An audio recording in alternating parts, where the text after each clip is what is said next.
I knew the day was going to be a dumpster fire when I walked into the server room and found a half-empty can of violently orange energy drink sitting on top of the primary rack. It was sweating condensation onto a $10,000 piece of hardware like a nervous teenager at prom. This is my kingdom.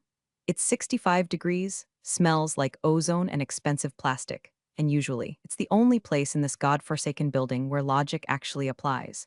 But lately, logic has been packing its bags. I picked up the can with two fingers like it was a used diaper and tossed it into the recycling bin. I knew exactly who left it there. Braden, our new CTO.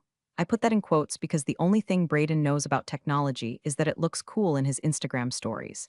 He's the CEO's son, 26-year-old frat paddle with a degree in business communications and a haircut that costs more than my car. He looks like he was 3D printed out of mayonnaise and nepotism.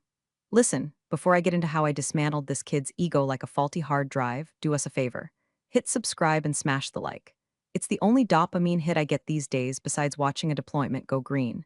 It helps the team, and honestly, it's cheaper than therapy. Thanks. Anyway, back to the impending train wreck. We're a Saw S company in Missouri. We make boring, reliable software for boring, reliable industries. I'm the back-end reliability specialist. That's corporate speak for the janitor of the internet. When the code poops the bed, I'm the one changing the sheets. I've spent 3 years building our uptime guarantee.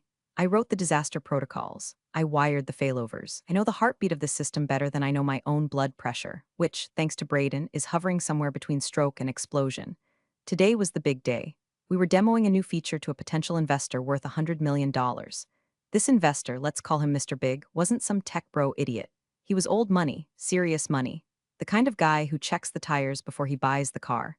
And Braden was leading the demo. I was sitting at my desk, burying my face in a mug of coffee that tasted like battery acid and despair, when Nate rolled his chair over. Nate is my work husband. He's a nervous front-end dev who looks like a startled deer that learned to code.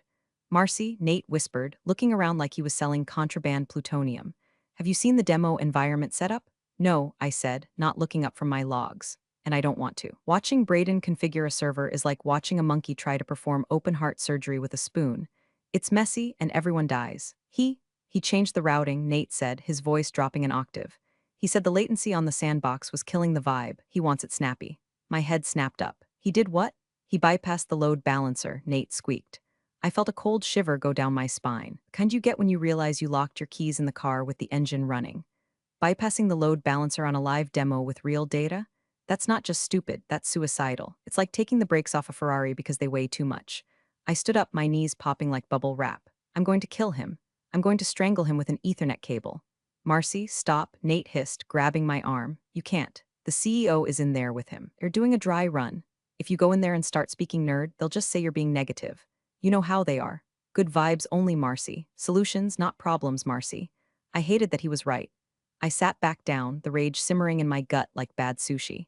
This is the problem with modern tech. It's run by people who think the cloud is actual magic, and not just a server farm in Virginia consuming enough electricity to power a small country. Think you can just manifest uptime. So what am I supposed to do? I asked, staring at my screens. Just wait for the crash. They told me to tell you to stand by, Nate said, looking at his shoes. Just be available in case, I repeated. In case the golden boy trips over his own ego, I looked at the clock. The demo was in 4 hours. I pulled up the system logs. If Braden was messing with the routing, I wanted to see exactly how bad it was. I wanted a front row seat to the apocalypse. I started typing, my mechanical keyboard sounding like gunfire in the quiet office. I wasn't just going to stand by. I was going to document this murder. Because in my line of work, if it isn't in the logs, it didn't happen. And I had a feeling that by the end of the day, someone was going to try to rewrite history. I just didn't realize that someone was planning to write my obituary. I put on my noise-canceling headphones, not playing any music, just enjoying the silence, which is the rarest commodity in an open-plan office. I dove into the access logs. Usually looking at logs is as exciting as watching paint dry, but today it was like reading a crime thriller. Here's the thing about servers, they don't lie. People lie. People say I didn't touch that setting or it was working fine yesterday. But the logs are the snitches of the digital world. They see everything, they record everything, and they never forget. I filtered for administrative actions taken in the last 6 hours, and there it was. A trail of slime leading right to Braden's credentials. User, BMAC2 action, disable failover protocol timestamp. 08:42 a.m. He didn't just bypass the load balancer. He disabled the failover. For those of you who don't speak geek, imagine a skydiving instructor packing a parachute, and then, right before the jump, he cuts the cord to the reserve chute because it looks bulky in photos. That's what Braden did.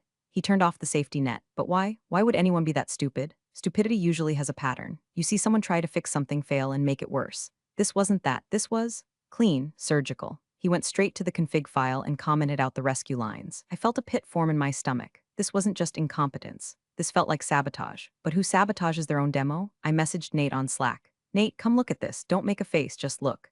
Nate rolled over, sipping a la croix that probably tasted like television static. I pointed at the screen. He disabled the failover, I whispered. Nate squinted. Maybe he needed the resources? The demo dataset is huge. Nate, listen to me, I said, grabbing his shoulder. If the primary node hits 100% CPU, the system won't switch to the backup. It will just die. It will freeze on stage. In front of the $100 million man. Nate's face went pale. You have to tell them. I can't tell them, I snapped. I'm negative energy, remember? Last time I tried to explain why we need redundancy, Braden told me I lacked vision. If I go in there now, say I'm trying to sabotage his big moment. So you're just going to let it burn? No, I said, narrowing my eyes. I'm going to buy insurance. I opened a terminal window. I couldn't revert his changes. His admin privileges overrode mine on the demo cluster. Another genius move by Daddy CEO. If I changed it back, he'd get an alert, and I'd be fired for insubordination before lunch. Instead, I wrote a script. A passive integrity monitor. Think of it like a dashcam for the server. It wouldn't stop the crash, but it would record exactly what caused it, who commanded it, and when it happened. I set it to mirror the logs to an encrypted external bucket, my personal oh shit drive. I typed furiously. Sudo tail f/var/log/syslog grep critical /hidden/evidence log. It wasn't much, but it was my alibi. I felt like a detective at a crime scene taking photos of the murder weapon before the killer even arrived. Around 1 p.m., the atmosphere in the office shifted. The air got thin. The sales team started pacing around like cocaine-addicted hamsters. The CEO, a man whose tan looked like it was applied with a spray gun, walked out of his office with Braden. Braden looked slick, too slick. He was wearing a suit that was too tight and a smile that was too wide. He looked like a shark that had just learned to walk. He caught my eye as he walked past my desk. Hey, Marcy, he said, not stopping. Keep the engine running, yeah? Might need you to restart a router or something. He winked. He actually winked. I felt the bile rise in my throat. Restart a router. To him, that's all I was. Tech support. The lady you call when the Wi-Fi is slow. He had no idea I was the only reason his digital playground hadn't melted into slag months ago. Sure thing, Braden, I said, my voice dripping with enough sarcasm to strip paint. Good luck. He didn't notice the tone. He was too busy high-fiving the sales VP. I turned back to my screens. My monitor was pulsing quietly. Recording, watching, waiting. God, I muttered to myself, I hate this place. The clock ticked closer to 2 p.m. All-hands meeting, the demo, the execution, I just didn't know whose head was on the block yet. Mine or his. The all-hands area was a glass-walled fishbowl in the center of the office. They had set up rows of chairs, a massive 4K screen, and a podium that looked like it belonged on a TED talk stage.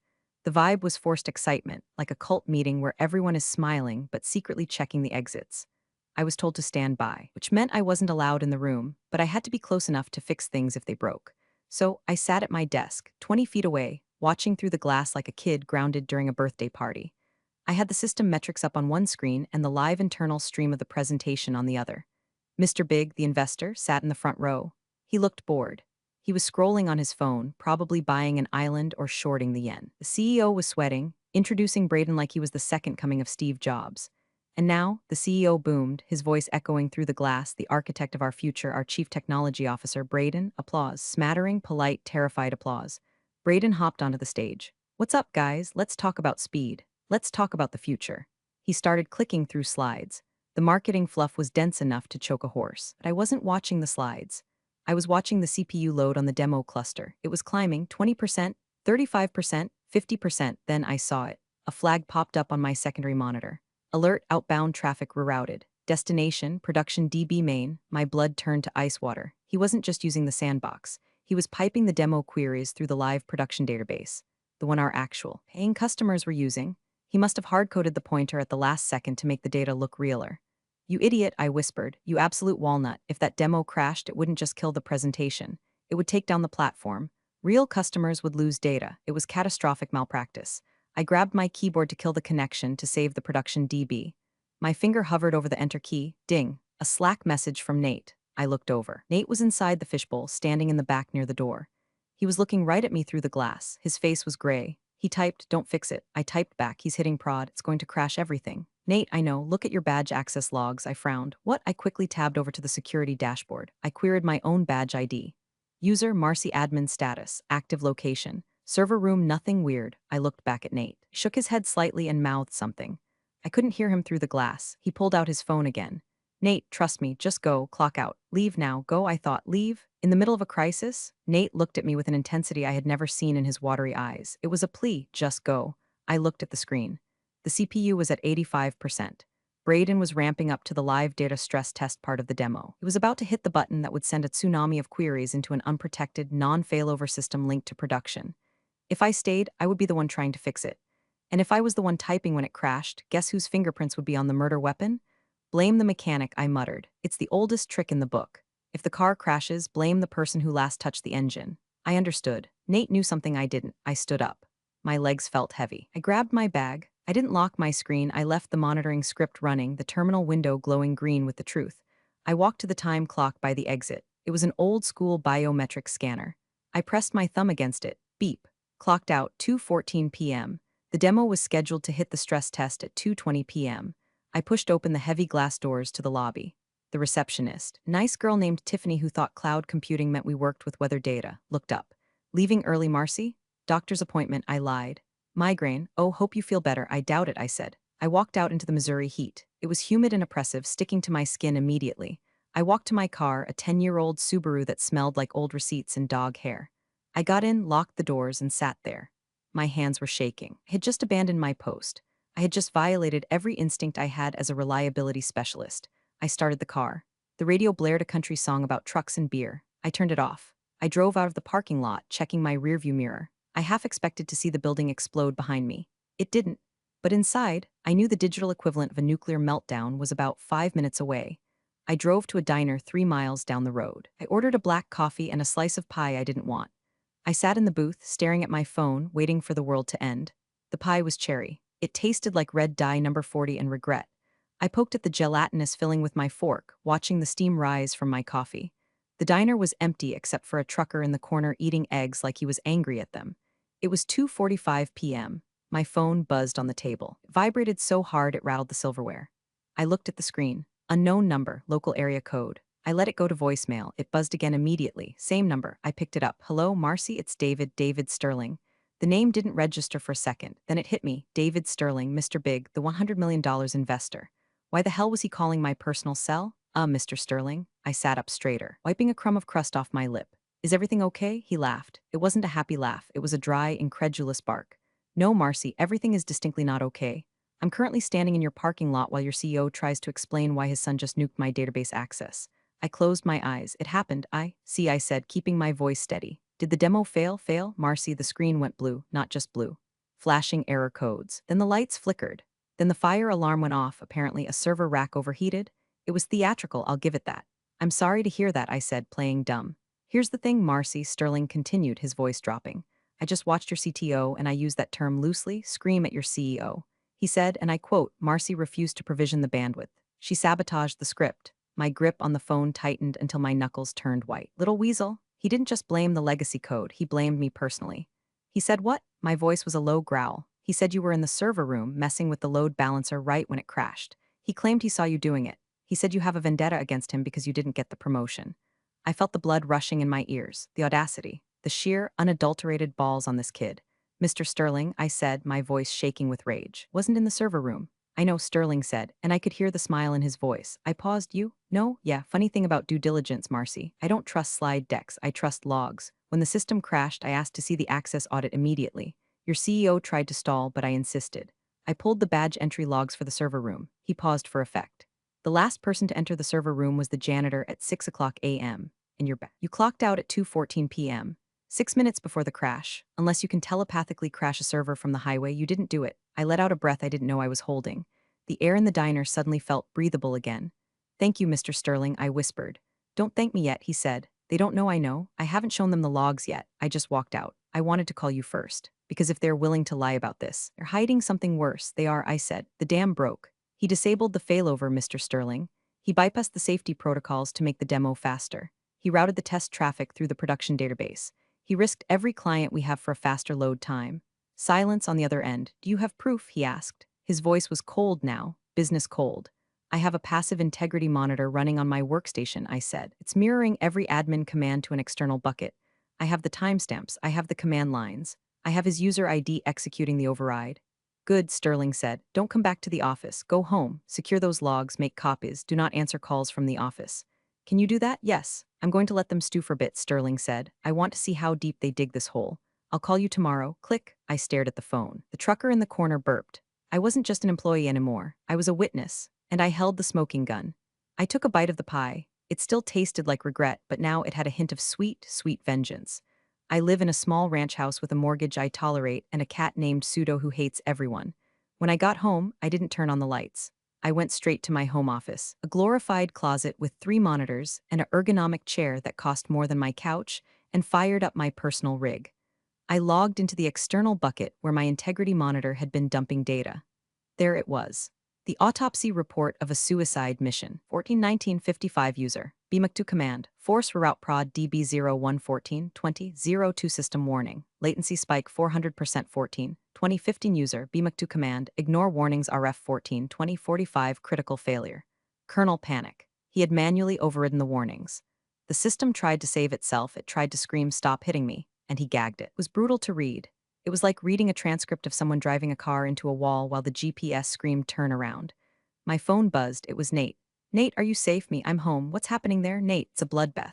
Braden is in the CEO's office. I can hear shouting through the walls.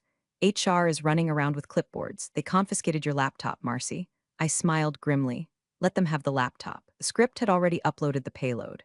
The laptop was just an empty shell. Me, did they say anything about me, Nate? Yeah, Braden is doubling down. He's saying you set a logic bomb to trigger when you left. He's saying it was revenge for the VP promotion he got. Me that little. Nate, there's more. I heard him rehearsing this morning, in the break room. He was on the phone with someone.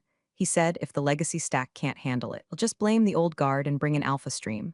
My blood ran cold. Alpha Stream, they were a consulting firm, a digital transformation shop funded by the same VC group that Braden's frat buddies worked for.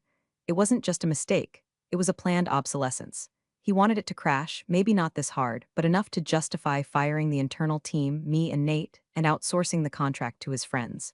He tried to break it, but he broke it too hard. He burned the house down trying to collect the insurance money on the furniture. Me, Nate, did you tell anyone this? Nate, God, no. I have a mortgage, Marcy. I'm terrified. They're asking for witness statements. Me, don't sign anything. Say you were in the bathroom. Say you saw nothing. I'll handle this. I put the phone down. Pseudo jumped onto the desk and purred, rubbing his face against the monitor displaying the code that would end a man's career. You're right, buddy, I told the cat. It's time to go nuclear. I didn't call HR. HR works for the company. HR is there to protect the CEO from lawsuits, not to protect employees from the CEO's idiot son. If I went to HR, they would bury this. They would offer me a severance package with a non-disclosure agreement attached, and Braden would get a slap on the wrist. No, I needed a bigger gun. I opened a secure email client. I attached the logs. I attached the screenshots of the chat with Nate, redacting his name to protect the innocent coward. I drafted a subject line, evidence of intentional sabotage internal investigation. But who to send it to? Not the CEO. Not the board, they were in the CEO's pocket. Then I remembered Sterling's words. I'm going to let them stew. I found Sterling's venture capital firm's website.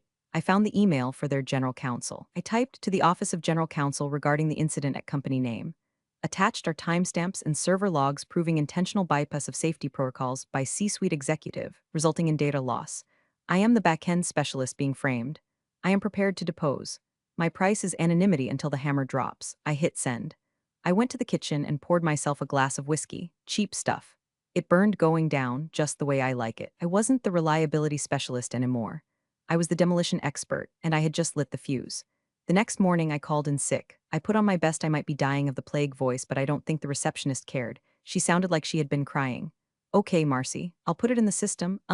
Keep your phone on. Management might need to reach you. I'll try, I rasped, so weak. Cough, cough. I hung up and immediately spun my chair to the monitors. Overnight, the email I sent to Sterling's legal team had gotten a response. A fast one. Misredacted, we have received your documentation. Mr. Sterling has verified the authenticity of the timestamps against his own findings. We are opening a formal inquiry into fiduciary mismanagement at company name. Please preserve all data. Not communicate with company name leadership without our counsel present. We will be in touch. Fiduciary mismanagement. Now that is a sexy phrase. It means you played with the investor's money and lost. I pinged Nate, me status report. Nate, it's weird. It's really quiet. Braden isn't here. The CEO is in a closed-door meeting with 2 guys in suits I've never seen before. Lawyers, me probably. Nate, also. IT ops is trying to image the server drives. They're looking for the logs. I laughed out loud. Of course they were. They were trying to scrub the crime scene. I logged into the backdoor admin account I kept for emergencies. Yes, it's against policy. Yes, it saved the company 3 times last year. Sue me. I watched them working in the terminal. I could see the commands they were typing. They were clumsy. They were using RM commands to try and delete specific lines from the syslog. They were trying to erase Braden's user ID from the history. It was adorable, like watching a toddler try to clean up spilled juice by smearing it around with a dirty sock. They didn't realize that Linux systems have multiple layers of logging. They were deleting the syslog, but they forgot the auth log. They forgot the bash history. And they definitely didn't know about the immutable backup snapshot I had triggered the moment I clocked out yesterday. I didn't stop them. I let them delete it because attempting to destroy evidence is a separate crime. And it makes you look way, way guiltier than just being incompetent. I took screenshots of them deleting the files. I timestamped them. I added them to a new folder titled Obstruction of Justice Zip. Around noon, my work email, which I was monitoring remotely, dinged. A meeting invite. Subject, Incident Review/Employment Discussion Host, HR Director Attendees, CEO. Braden, CTO time, 4 o'clock p.m. today location. Main conference room. They were going to fire me. They were going to bring me in, ambush me, blame the crash on my negligence or malice, and terminate me for cause to cover their asses. I forwarded the invite to Sterling's lawyers. They are summoning me. Instructions, the reply came 3 minutes later. Go, say nothing, record everything. We will be dialing in via the conference line. They won't know we are there until we speak. I felt a shiver of anticipation. It was a trap, but not for me. I took a shower. I washed the stale coffee smell out of my hair. I put on my funeral suit, a sharp black blazer and slacks I usually reserved for interviews or burying relatives. I applied waterproof mascara, just in case things got emotional, unlikely, or someone threw a drink at me possible. I looked in the mirror. I looked tired. I looked 45. But I looked like someone who knew where the bodies were buried because I was the one who dug the graves. Showtime, I said. The conference room smelled like stress and expensive cologne. The CEO sat at the head of the table, his face a mask of faux disappointment. Braden sat next to him, spinning a pen, looking like a kid who just got caught smoking but knows his dad owns the school. The HR director, a woman named Linda who always looked like she was smelling something unpleasant, sat with a thick file in front of her. Sit down, Marcy, the CEO said. He didn't offer me water. I sat. I placed my phone on the table, face down, recording. Marcy, Linda began, opening the file. We're here to discuss the catastrophic failure of the demo yesterday. Our preliminary investigation has identified several irregularities originating from your workstation. Regularities, I repeated, my voice was flat. Yes, Braden chimed in, leaning forward. Look, Marcy, we know you were upset about the reorg. We know you hate the new direction. But to plant a logic bomb, to purposely lag the connection, that's low, even for you. I looked at him. I really looked at him. He had no shame. He honestly believed he could bluff his way through this. He had deleted the logs, he thought. He had his daddy's protection. In his mind, I was just an NPC, a non-player character to be deleted so he could level up. Do you have proof of this logic bomb? I asked. We have logs, the CEO said, tapping a stack of papers. We have logs showing unauthorized code execution from your user ID at 2:19 p.m. I almost smiled. 2:19 p.m. I was 5 miles away, listening to Kenny Chesney, eating bad cherry pie. They had forged the logs, had actually typed up fake text files and printed them out. That's interesting, I said, because I wasn't here at 2:19 p.m. We have witnesses who saw you, Braden lied smoothly. Nate saw you. My heart skipped a beat. Nate has been suspended pending further investigation, Linda added quickly. But his preliminary statement supports our findings. They broke him. They probably threatened his mortgage, his family, his visa, whatever leverage they had. Forced him to sign a lie. I felt a spike of rage, hot and sharp. Poor Nate. He was weak, sure, but he didn't deserve this. So the CEO said, clasping his hands, here is the situation. We are terminating your employment for cause, gross misconduct, sabotage. We will be contesting your unemployment. And our legal team is drafting a suit for damages. The demo failure cost us potential millions. He slid a paper across the table, however, he said, his voice dropping to a conspiratorial whisper. If you sign this admission of guilt and a non-disclosure agreement, we will drop the lawsuit. We'll let you resign. We won't blackball you in the industry. We'll just say it was a technical mismatch. It was a classic shakedown. Sign the lie and we let you live. Fight us and we destroy you. I looked at the paper. I, Marcy last name, admit to negligent conduct. I looked up at the speakerphone in the center of the table. It was silent. The little green light was on. I won't be signing that, I said. The CEO's face hardened. Marcy, don't be stupid. You can't win this. It's your word against the executive team, is it? I asked. I reached out and tapped the speakerphone. Mr. Sterling, are you there? The room went dead silent. Braden stopped spinning his pen. The CEO looked at the phone, confused. A voice crackled through the speaker. Clear, loud, and angry. I'm here, Marcy. And I have my team with me. The The CEO turned pale. David, why are you on this line? I asked Marcy to invite me, Sterling said. I've been listening for the last 10 minutes. And I have to say, Bob, I've seen some stupid things in my life, but forging server logs to frame a whistleblower in front of your lead investor? That takes the cake. Braden stood up. Whistleblower? She's a saboteur? Sit down, son, Sterling barked. It wasn't a suggestion. We have Marcy's logs. The real ones? The ones she uploaded to a secure cloud bucket the moment you executed the override command. We also have the timestamps from the badge reader. And we have the metadata from the file deletion party your IT team threw this morning. The air left the room. It was sucked out, leaving a vacuum of pure panic. Marcy, Sterling said, you don't need to say another word. We're taking it from here. I looked at the CEO. He wasn't looking at me. He was looking at his son with a look of pure horror. Not because his son did something wrong, but because his son got caught. I stood up. I think I'm done here. I didn't wait for permission. I walked out. I didn't go back to my desk to pack. There was nothing there I wanted. My plants were dead, my stapler was jammed, and the photos of my dog were already on my phone. I walked straight to the elevator. My heart was pounding, but it was a good pound. A victory rhythm. Thump thump. You win, thump thump, they lose. I made it to the lobby before I heard footsteps running behind me. Marcy, wait, it was the CEO, Bob. He was out of breath. He looked older than he did 10 minutes ago. His tan seemed to have grayed out. I stopped near the glass doors, but I didn't turn around completely. I gave him my profile, the I'm leaving angle. Marcy, please, he panted, catching up. There was a misunderstanding. I didn't know. Braden told me. He swore you didn't verify, I said, cutting him off. You're the CEO, Bob. Trust but verify. Isn't that what you put on the company mugs? He flinched. I can fix this. We can fix this. You don't have to leave. We need you. Obviously, we need you. I'll fire Braden. I'll fire him today. Just tell Sterling to back off. Tell him it was an internal training error. Please, he was begging. The man who tried to ruin my life 5 minutes ago was now begging me to save his funding. If Sterling pulled out, the company would collapse. The stock would be worthless. Bob's golden parachute would turn into an anvil. I looked at him. I thought about the 3 years of missed holidays. The weekend spent patching servers while Braden was at Coachella.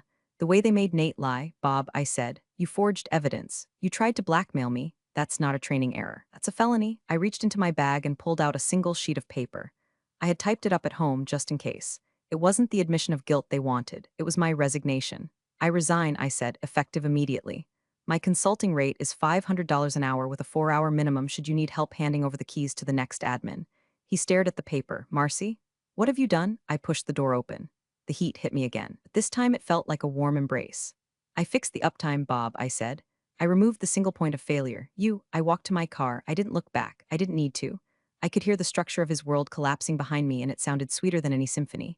The fallout was swift and violent. By the time I got home, my LinkedIn was blowing up. Turns out, when a major investor like Sterling cleans house, word gets around. The narrative wasn't Marcy crashed the server. It was Marcy stopped a Nepo baby from torching a $100M asset and brought the receipts. Sterling forced the board to convene an emergency session that night. Braden was fired. Not just fired, removed. Security escorted him out. Rumor has it he tried to steal a monitor on his way out for severance. Bob, the CEO, was placed on administrative leave, which is corporate speak for you're done. But we're negotiating how much money we pay you to go away quietly. As for the company, it survived. Barely. Sterling brought in a new management team, adults this time. 2 days later, I was sitting on my porch, drinking a coffee that actually tasted good when my phone buzzed. It was Nate. Nate, they fired Braden. Bob is gone. The new interim CEO asked me to call you. They want you back. They're offering a 20% raise and the CTO title. I looked at the screen. CTO, it was the job I wanted for 5 years. It was the validation I craved, but then I remembered the glass wall. I remembered Nate looking at me, telling me to run, and then signing a paper saying I was a liar. I didn't blame him. He was a scared kid with a mortgage, but I couldn't work with him. I couldn't work in a building that had tried to eat me, tell them no thanks. Nate, what? Marcy, it's the CTO job. I took another offer, and I had. One of Sterling's portfolio companies, a cybersecurity firm in Denver, had reached out. Remote work, doubled salary, no nepotism, and my job title, Director of Reliability. I typed one last message to Nate. You're a good dev, Nate. But next time someone whispers go, don't just whisper it. Scream it, and never sign the paper. I blocked his number, not out of malice, but out of necessity. You can't rebuild a bridge that's been burned, you just have to find a new river to cross. I walked inside and looked at my home server rack. The lights were blinking green, steady, rhythmic, reliable. I opened a bottle of sriracha and squirted a little bit into my takeout noodles. It burned. It was perfect. I had drank alone to the sound of servers humming for years, but tonight the hum sounded different. It didn't sound like a cage anymore. It sounded like an engine. And I was finally the one driving. We're all healed, or at least we're all patched. And in this industry, a stable patch is as good as a cure. Funny how the loudest people in the room are often the ones holding nothing up. Marcy didn't raise her voice, didn't cause a scene, she just kept the receipts and let the truth speak. And when the walls caved in, it wasn't because she pushed them, it was because they were built on ego and shortcuts. Some folks inherit titles, others earn their power quietly. Thanks for sticking around to the end, and as always, see you in the next one.